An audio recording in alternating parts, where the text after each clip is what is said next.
Assalamualaikum warahmatullahi wabarakatuh. Waalaikumsalam warahmatullahi wabarakatuh. Innal hamdalillah nahmaduhu wa nasta'inuhu wa nastaghfiruh wa na'udzu billahi min shururi anfusina wa sayyiati a'malina. May yahdihillahu fala mudilla lahu wa may yudlil fala hadiya lahu. Asyhadu an la ilaha illallah wahdahu la syarika lahu wa asyhadu anna Muhammadan 'abduhu wa rasuluhu wa la nabiyya ba'dahu. Ya ayyuhalladzina amanu taqullaha haqqa tuqatih wa la tamutunna illa wa antum muslimun. Ya ayyuhan nasu taqu rabbakumul ladzi khalaqakum min nafsin wahidah wa khalaqa minha zawjaha wa batha minhuma rijalan katsiran wa nisaa'a wattaqullaha alladzi tasaaluna bihi wal arham innallaha kana 'alaikum raqiba. Ya ayyuhalladzina amanu taqullaha wa qulu qawlan sadida yuslih lakum a'malakum wa yaghfir lakum dhunubakum wa may yuti'illaha wa rasulahu faqad faza fawzan 'azima. Amma ba'd, fa inna asdaqal hadithi kitabullah wa khairal huda huda Muhammadin sallallahu alaihi wasallam wa syarrul umuri muhdatsatuha wa kullu muhdatsatin bid'ah wa kullu bid'atin dhalalah wa kullu dhalalatin finnar. Saudara-saudara yang kami hormati serta dimuliakan oleh Allah Subhanahu wa taala. Alhamdulillahirabbil alamin. Pada malam hari ini Allah Subhanahu wa taala masih memberikan pertolongan dan kemudahan bagi kita untuk berkumpul melanjutkan kajian bahasa dengan metode At-Tikri, belajar bahasa Arab semudah berpikir. Pada level yang kedua bertajuk kajian I'rabul Quran, belajar kaidah bahasa Arab langsung dari Al-Quran. Saudara-saudara yang hormati rahimani wa rahimakumullah, cara menuntut yang paling utama yang dicontohkan oleh para sahabat adalah menghafal. Itu adalah cara menuntut ilmu yang utama yang dicontohkan oleh para sahabat. Oleh karena itu para sahabat mereka adalah orang yang betul-betul sangat kuat hafalannya, sangat kuat hafalannya.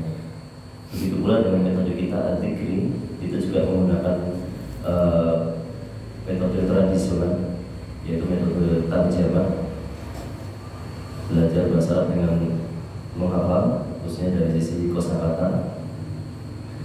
Namun, insya Allah apa yang kita hafal itu adalah hal yang sangat bermanfaat. Kita tidak menghafal rumus-rumus yang rumit. Kita juga tidak menghafalkan pengetahuan umum yang terus berkembang, tapi yang kita hafalkan adalah apa yang kita baca sehari-hari, mulai dari zikir atau bacaan sholat dan artinya, kemudian zikir setelahnya dan artinya, doa-doa yang dibaca sehari-hari dan artinya, serta surat-surat pendek yang sering dibaca dan sering kita dengar beserta artinya. Ya, sehingga apa yang kita pelajari tersebut sebenarnya menghemat waktu kita. Dengan kita menguasai arti dari zikir yang kita baca sehari-hari tersebut, jika kita benar-benar hafal, maka sebenarnya itu kita sudah memiliki kemampuan bahasa Arab yang besar. Karena kosakata yang kita dapatkan tidak sedikit, ratusan. Dari apa yang kita baca sehari-hari saja itu sebenarnya kita sudah bisa mengambil faedah kosakata yang sangat banyak. Oleh karena itu, itulah yang menjadi pengalaman kami dalam belajar bahasa Arab. Terasa begitu mudah karena sebelum belajar bahasa Arab kami sudah hafal semua zikir-zikir tersebut beserta artinya, meskipun pada zaman dahulu dengan arti bahasa Jawa.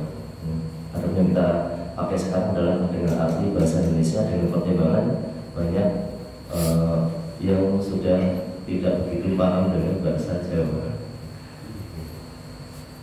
Jadi sekali lagi kami anjurkan kepada saudara-saudara untuk betul-betul bersungguh-sungguh menghafal khususnya di Ad-Dzikri level 1. Itu adalah inti dari metode yang kita ajarkan.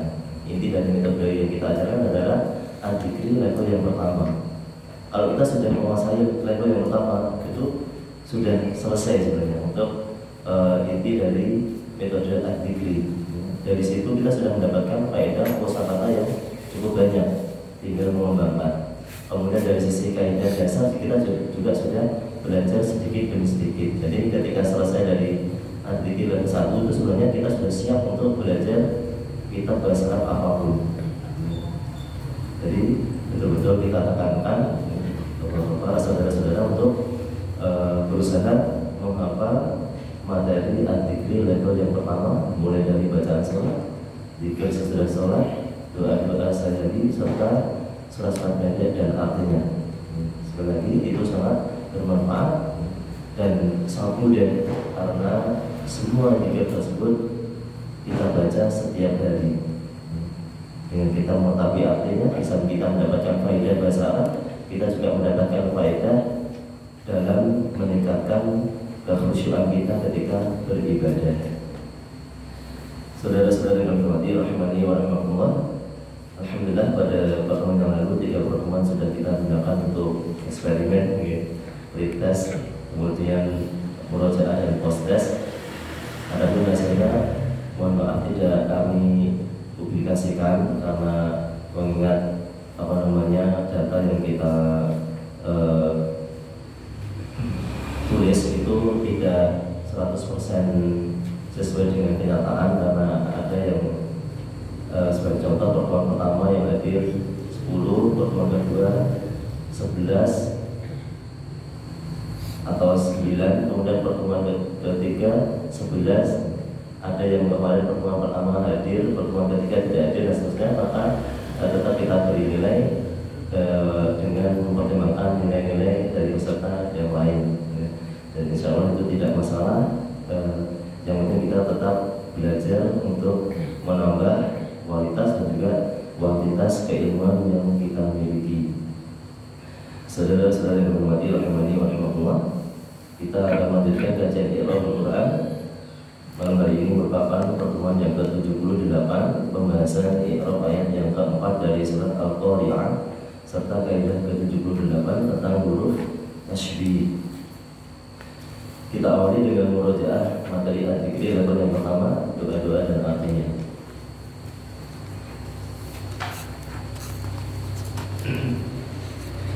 Halaman 20.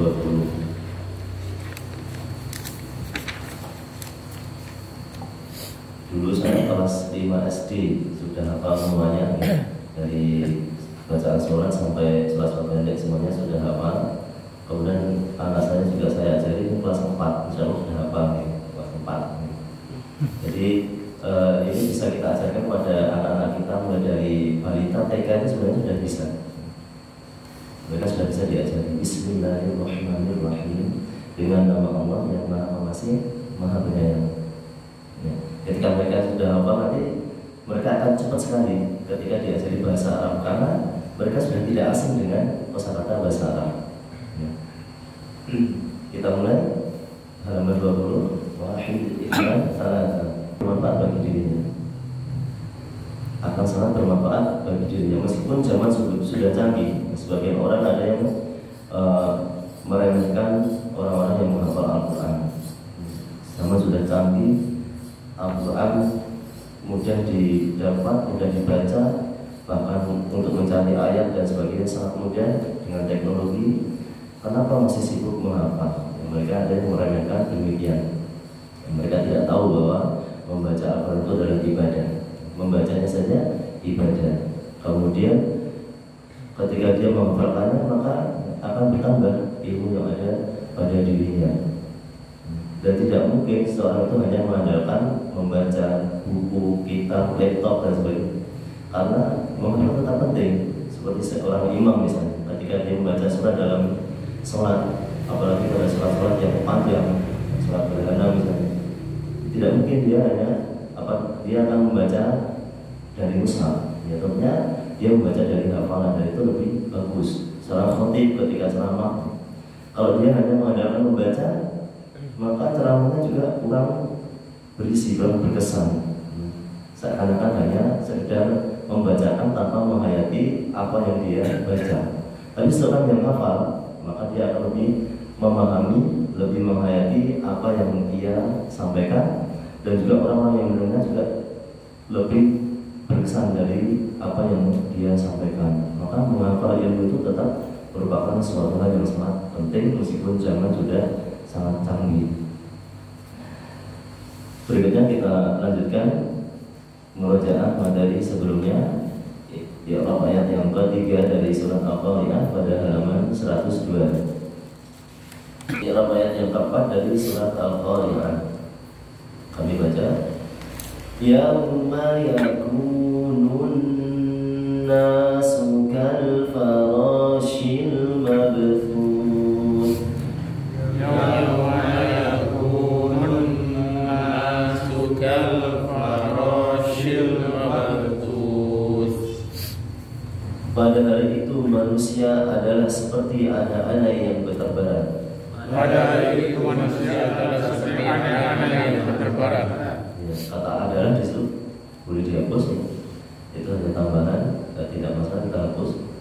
Biasanya karena yang ulu tidak dengan adalah, tapi dalam tata bahasa Indonesia sebenarnya adalah itu tidak mesti digunakan. Maka di situ adalah bisa kita hapus. Cukup pada hari itu manusia seperti anak-anak yang bertebaran. Memang struktur tata bahasa berbeda antara bahasa Indonesia dan bahasa Arab. Kalau bahasa orang Arab itu mereka sering menggunakan kana yakunu. Ya. Orang Arab sering menggunakan kana yakunu. Kalau dalam bahasa Indonesia tidak. Maka dari itu kadang kana yakunu itu tidak diartikan. Kadang-kadang tidak diartikan. Misalnya kalimat dia seorang guru sudah cukup. Ya, tidak perlu dia adalah seorang guru. Contohnya demikian. Kita baca sekali lagi. Yauma yakunun nasu kal farashil mabthus. Yauma yakunun nasu kal farashil mabthus. Pada hari itu manusia seperti anak-anak yang bertebaran. Pada hari itu manusia seperti anak-anak yang bertebaran. Berikutnya kita baca dengan metode dulu ya. Ya wa sakinah yaum. Ya wa sakinah yaum. Ma yauma. Ma yauma. Yaku. Yaku. Wa mad tabi'i harakatan. Wa mad tabi'i harakatan. Yaku. Nu yakunu. Yauma yakunu. Hamzatu waslin tasqutu waslan. Hamzatu waslin tasqutu waslan. Nabda'u biha a. Lam syamsiyah mudghamah. Fin nunil maftuha. Anna alif mad tabi'i harakatan.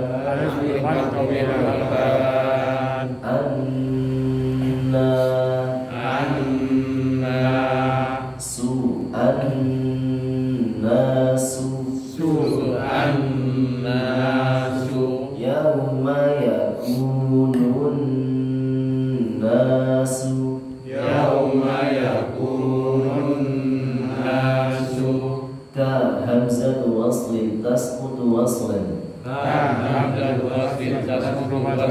Lam qamariyah mudharah. Kal fa ra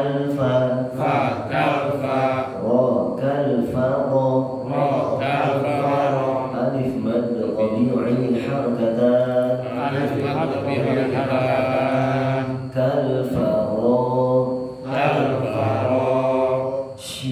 Kal farashi yauma yakunun nasu kal farashi.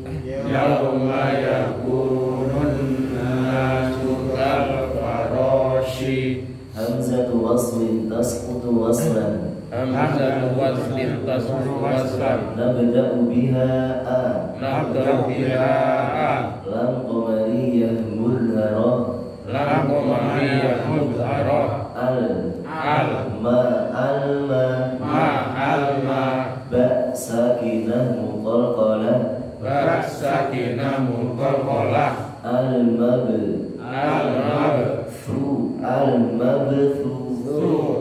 mabthu waw mad'arid lisukun. Waw mad'arid lisukun. Ithnan aw arba' aw sittu harakat.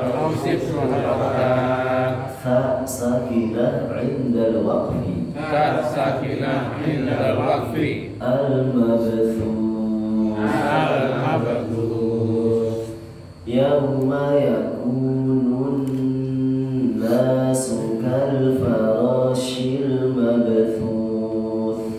Yauma yakunun nasu kal farashil mabthuth.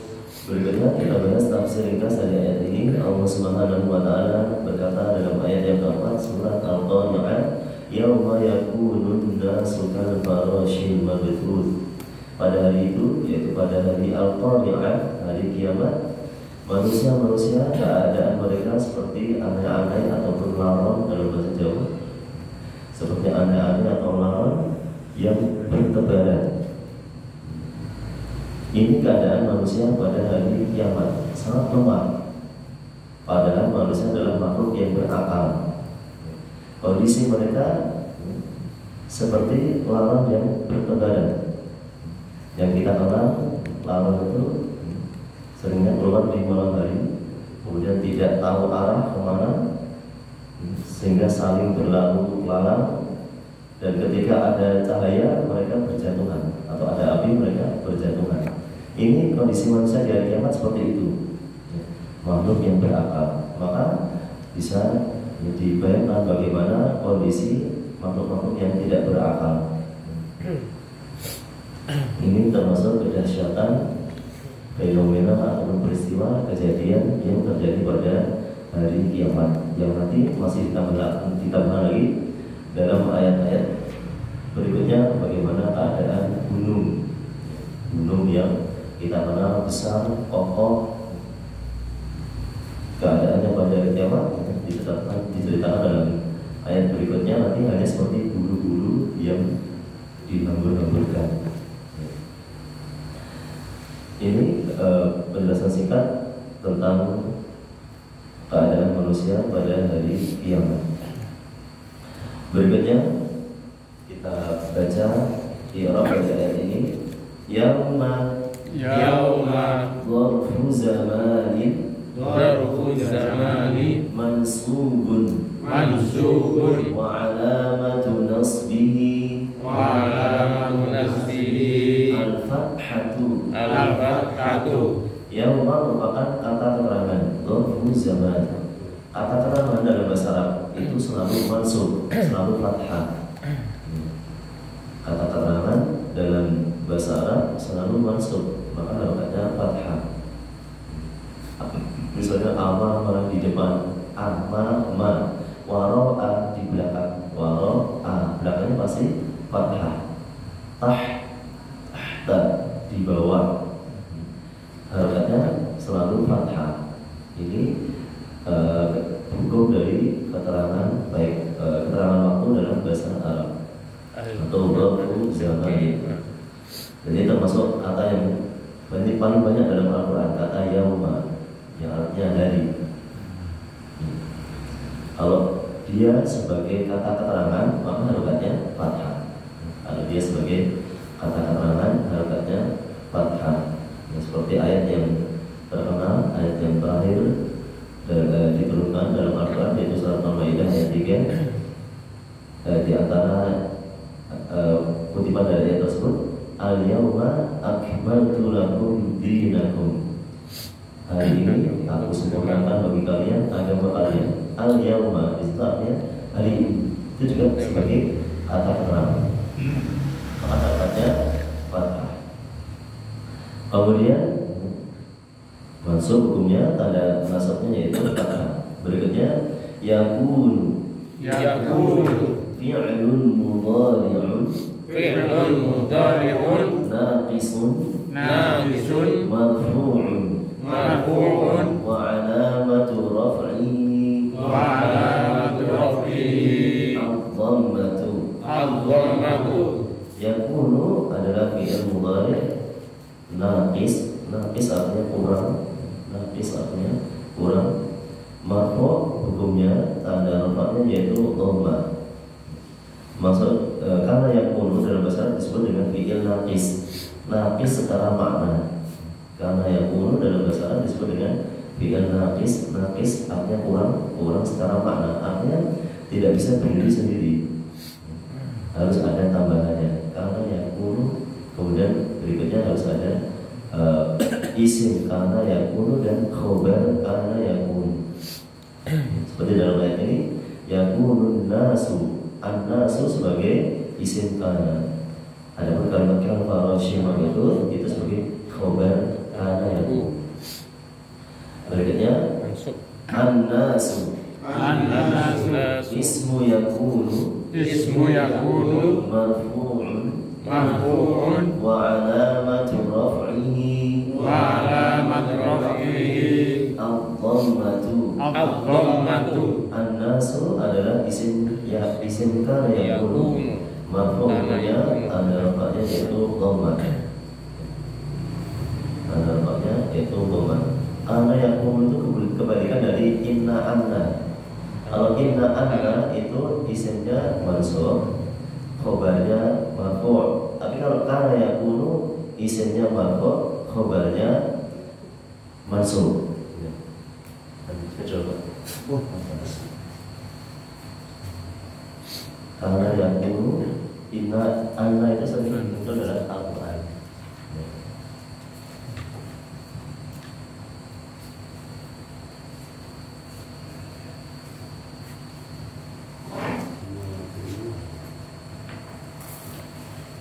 Inna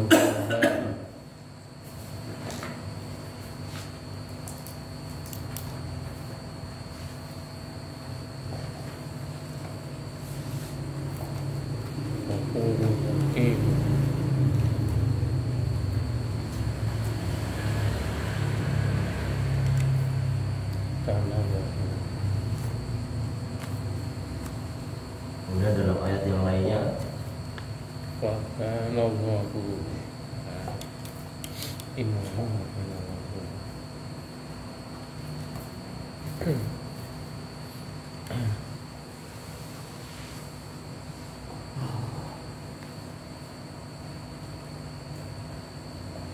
ayat ini sebenarnya sama. Ayat yang pertama artinya sesungguhnya Allah itu Maha Pengampun dan Maha Penyayang. Kemudian ayat yang di bawahnya, dan Allah itu Maha Pengampun dan Maha Penyayang. Bedanya yang kalimat pertama diawali dengan inna, kalimat kedua diawali dengan ana. Inna dan kana itu kebalikan. Kalau inna isimnya mansub, pasti harokatnya fathah, inna Allah. Sedangkan isim kana itu marfu', harokatnya pasti dhamma. Inna Allah. Kalau kana Allah. Kemudian khobar inna pasti marfu', maka harokatnya dhamma, ghafurun. Kalau khobar ana kebalikan dari khobar inna, hukumnya mansub, pasti fathah, ghafurun. Ini perbedaan antara inna dan kana. Dua-duanya banyak terdapat dalam Al-Quran, sering kita baca. Kalau diawali dengan inna dan anna pasti innallaha atau annallaha pasti. Karena isim inna itu hukumnya mansub, tandanya fathah. Tapi kalau diawali dengan kana pasti harokatnya dhamma karena hukumnya marfu'. Wa kana Allahu mansub. Kemudian ya, khobar inna marfu', sedangkan khobar ana mansub, kebalikan dari inna dan ana. Ini tambahannya. Ana dan inna sering keluar dalam Al-Quran.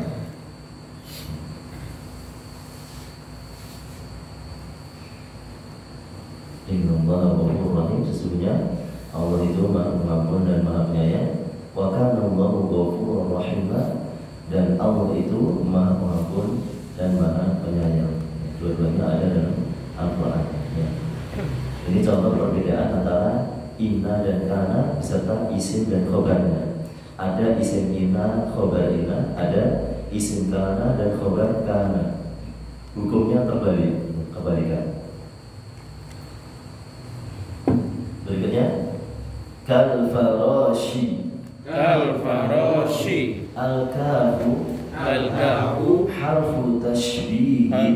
Harfu tasbihin. Wa jarrin. Wa jarrin. Mabniyun 'ala al-fathi. Mabniyun 'ala al-fathi. Al-farashi. Al-farashi. Ismun majrurun. Ismun majrurun. Bil kafi. Bil kafi. Wa 'alamatu jarrihi. Wa 'alamatu jarrihi. Al-kasratu. Al-kasratu. Wa shibhul jumlati. Wa shibhul jumlati. Minal jarri wal majruri. Minal jarri wal majruri. Kal farashi. Kal farashi. Fi mahalli nasbin. Fi mahalli nasbin. Khabaru yakunu. Khabaru yakunu. Kal farashi, ada dua kata, ka dan al farashi. Ka huruf ka merupakan huruf tasbih. Apa itu huruf tasbih? Ini yang akan kita bahas pada kaidah ke-78. Harfu tasbih. Tasbih artinya menyerupai. Tasbih artinya menyerupai. Wajarin, huruf kaf itu juga termasuk huruf jar. Jadi setelah kaf pasti majrur, harokatnya kasrah. Seperti ini, kal farashi. Tidak kal farashu atau kal farasha, tapi kal farashi, harokatnya kasrah karena majrur.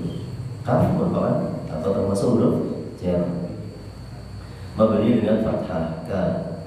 Sedangkan al farashi isim majrur dengan disebabkan oleh huruf ka, tanda jarnya yaitu kasrah, al farashi.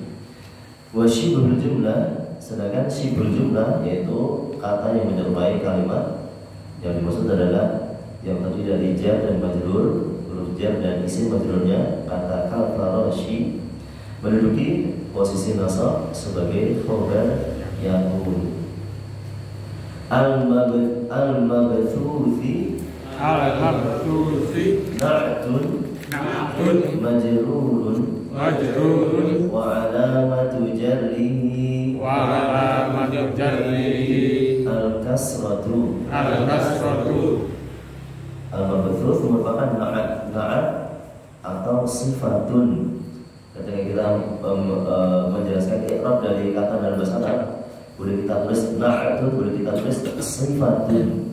Ya, kalau yang sudah jadi bahasa desa, sifat, sifatun. Sifatun atau na'atun sama. Sifatun atau na'atun. Sifat itu mengikuti hukum yang disifati. Karena tadi kata sebelumnya al-farashi, ya, majrur kasrah, maka al-mabthu juga begitu, ikut kasrah, al-mabthu fi. Kal farashil mabthuthi. Na'at atau sifat mengikuti hukum kata sebelumnya atau kata yang disifati. Saudara-saudara yang berhormati rahimani wa rahmatullah, berikutnya kita lanjutkan pembahasan kaidah ke-78 diambil dari ayat yang keempat surat Al-Qari'ah, yaitu huruf tasbih, harfu tashbihin. Huruf tasbih adalah huruf jar, yaitu huruf kaf yang berfungsi untuk menyatakan penyerupaan. Biasa diartikan dengan seperti, terutama dengan anna, ka'anna, jadi seolah-olah atau seakan-akan. Ka artinya seperti, kalau ditambah dengan anna, ka'anna, maka artinya biasa diartikan dengan seolah-olah atau seakan-akan. Contohnya, misalnya dalam surat Ar-Rahman ayat 14, khalaqal insana min salsalin kal fakhar. Allah menciptakan manusia dari tanah kering seperti tembikar. Kal-fakhor artinya seperti tembikar.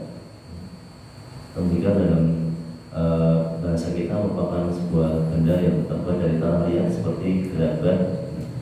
Seperti gerabah hanya saja lebih istimewa, lebih mewah dan sering dijadikan pajangan. Allah SWT menjelaskan menciptakan manusia dari tanah kering seperti tembikar. Proses pembuatan tembikar dibakar dengan suhu yang sangat panas sehingga betul-betul kering dan kemudian diselesaikan dengan halus. Kal-fakhor ini yang menjadi pembahasan kita. Ada huruf tasbih, huruf kaf. Kal-fakhor artinya seperti tembikar. Contoh yang kedua dalam surat Al-Maidah ayat 110, wa idh takhluqu minat tayni kahay'atil tayri bi'idni fatanfukhu fiha fatakunu tayran bi'idni. Dan ingatlah ketika kamu, yaitu Nabi Isa alaihissalam, menciptakan dari tanah dengan bentuk menyerupai burung, seperti burung. Kahai'ah artinya seperti bentuk atau seperti keadaan. Kahai'ah artinya seperti keadaan atau seperti bentuk, atau ini burung. Kemudian beliau meniup tanah tersebut yang berbentuk burung, maka burung tersebut menjadi burung betulan. Jadi burung sebenarnya dengan izin Allah Subhanahu wa taala. Ini di antara mukjizat Nabi Isa alaihissalam. Kita berikan kata kahai'ati. Kahai'ati, hai'ah artinya bentuk atau keadaan. Kahai'ati berarti seperti bentuk. Ini contoh penggunaan huruf kaf atau huruf tasbih dalam kalimat. Kita contohkan dua lagi dari Al-Quran.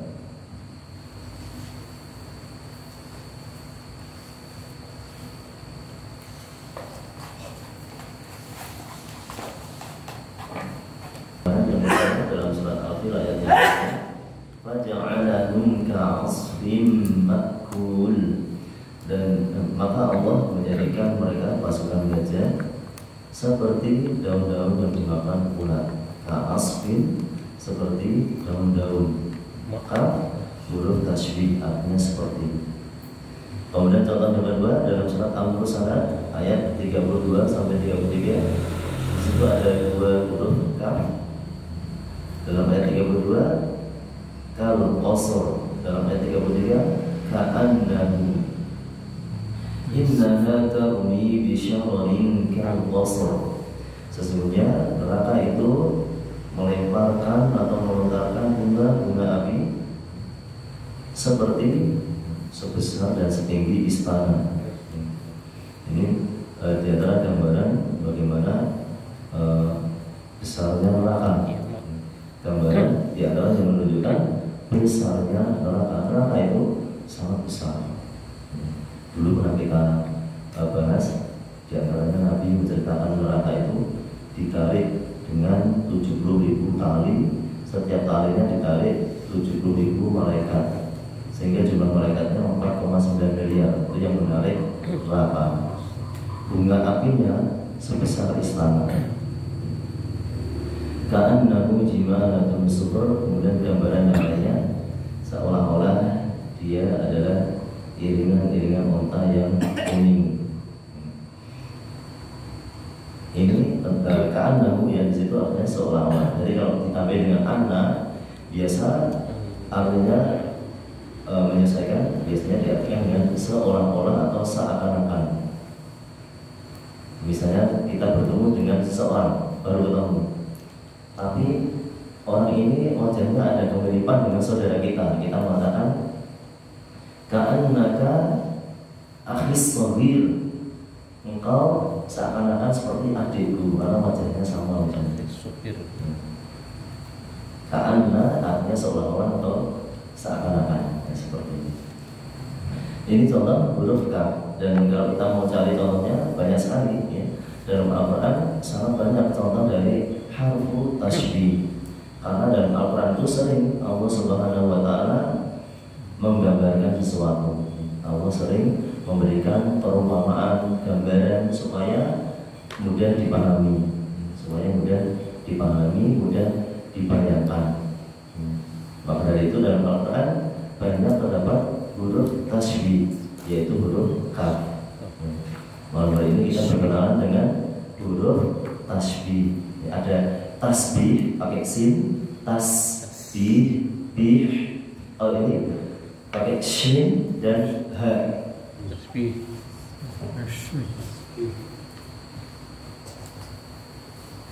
Dan tasbih. Dua-duanya memiliki makna yang jauh, maknanya berbeda jauh. Maka di sini kita dapat faedah tambahan tentang pentingnya belajar ilmu tajwid. Kita mendapatkan faedah tambahan tentang contoh tambahan tentang pentingnya belajar ilmu tajwid. Di antaranya kita bisa membedakan kata tasbih dengan tasbih, tasbihun dengan tasbihun. Kalau tasbih artinya ucapan subhanallah, menyucikan Allah, maha suci Allah. Sedangkan tasbih pakai shin dan ha artinya adalah penyerupaan. Beda jauh. Oke. Tasbih dengan tasbih. Kalau diucapkan cepat mungkin sama, nggak kelihatan makhrajnya. Tapi kalau diucapkan pelan beda. Tasbih dengan tasbih. Kalau kita bahasa Jawa ya tasbih dan selesai. Tasbih. Orang Jawa itu sukanya gampang deh. Abdullah ya dul gitu aja selesai. Banyak nama-nama yang panjang, akhirnya yang dipanggil ya cuma satu. Yang dipanggil cuma satu. Saudara-saudara yang dirahmati rahimani wa rahimakumullah, demikian pembahasan kita pada malam hari ini. Ya, ayat yang keempat dari surat Al-Qari'ah dan kaidah ke-78 tentang huruf tasbih. Mungkin ada pertanyaan?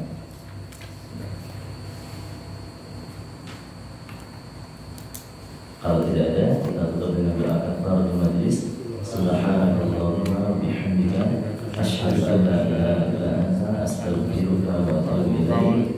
Assalamualaikum warahmatullahi wabarakatuh.